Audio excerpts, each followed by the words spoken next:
Ladies and gentlemen, my name is Carter Klesmeyer, and this is your presidential election update. Currently, according to the Associated Press, Joe Biden is the president-elect of the United States.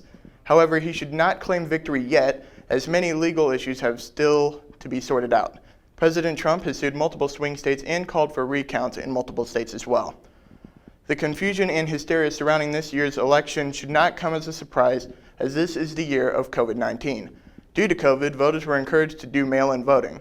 This safety measure makes sense. However, it has resulted in the election being extended from an election day to an election week.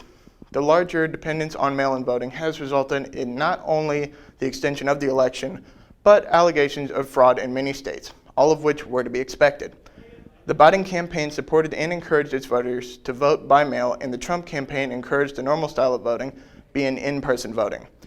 Due to this dynamic in-voting approach, Biden supporters voted mostly by mail, while Trump voters came in on Election Day.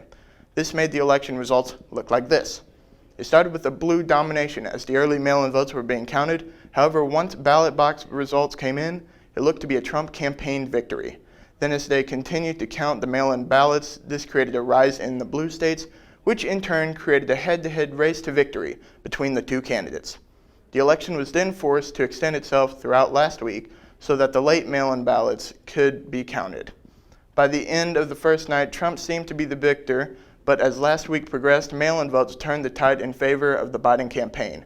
This has resulted in President Trump enacting investigations on multiple states like Michigan and Pennsylvania. Some feel that Trump's multiple lawsuits are to delay the election results, which are currently not in his favor, while others feel that Trump's allegations are valid. No matter how you feel, it is the duty of both the candidates and us, the American people, to make sure that our election is fair and properly analyzed.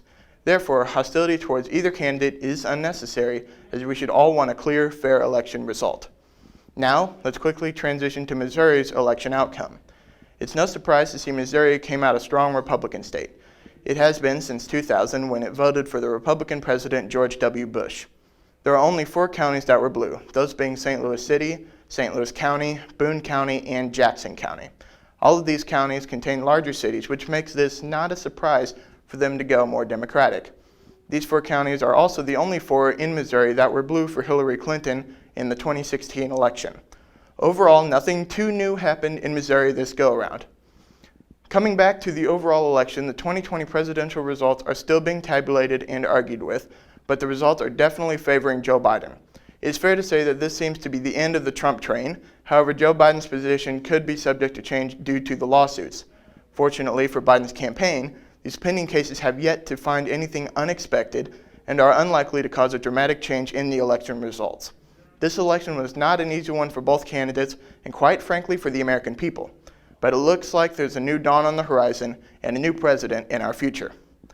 Folks, this has been your presidential election update. My name is Carter Klesmeyer, and thank you for watching.